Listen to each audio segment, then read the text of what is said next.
Il y a l'Hexagone, il y a aussi le vaste monde, les tsunamis, les famines et les guerres, et une action humanitaire à dépoussiérer, c'est le coup de gueule de la semaine. Il est signé Nicole Gage. Bonjour Nicole Gage. Bonjour. Vous publiez ce livre pour des casques rouges à l'ONU aux éditions du Cherche Midi, un livre qu'on résume assez bien en disant que c'est un livre coup de gueule. Je rappelle que vous êtes ancienne ministre aux droits des victimes. Vous plaidez pour la création d'une force internationale humanitaire de réaction rapide placée sous l'égide de l'ONU. Une idée tellement pleine de bon sens qu'on se demande deux choses. Un, pourquoi est-ce que ça n'a pas encore été fait? Et deux, pourquoi avez-vous l'air de dire que c'est si difficile à faire?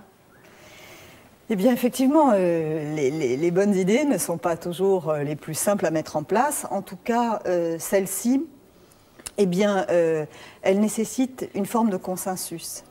Elle nécessite qu'on se penche sur un débat pratique, pragmatique, qu'on aille un peu sur le terrain des droits d'ailleurs, du droit des victimes des catastrophes naturelles, et sur le terrain de l'action.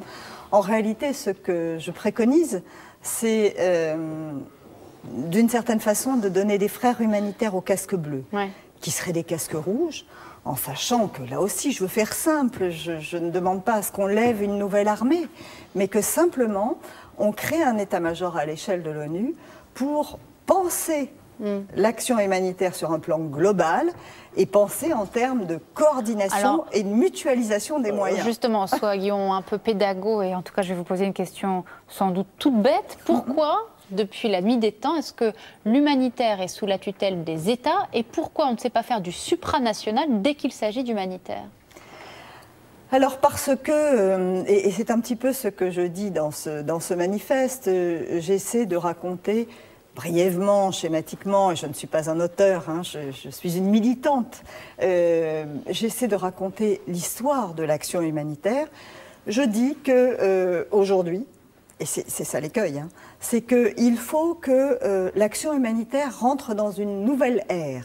Il faut que l'on pense un nouveau mode de gouvernance humanitaire. Et à ce titre, voilà, les États doivent se retrouver malgré tout, parce que ça dépend d'eux aussi. Mais j'ai envie de dire, et c'est ça mon coup de gueule, c'est qu'aujourd'hui, vous voyez bien, on parle de nouvelle gouvernance mondiale, de moralisation. Mais la moralisation, ça commence aussi par le fait de penser aux victimes des catastrophes naturelles, parce qu'aujourd'hui, on dépense beaucoup de moyens humains et matériels pour l'action humanitaire, mais on ne cherche pas précisément l'efficacité.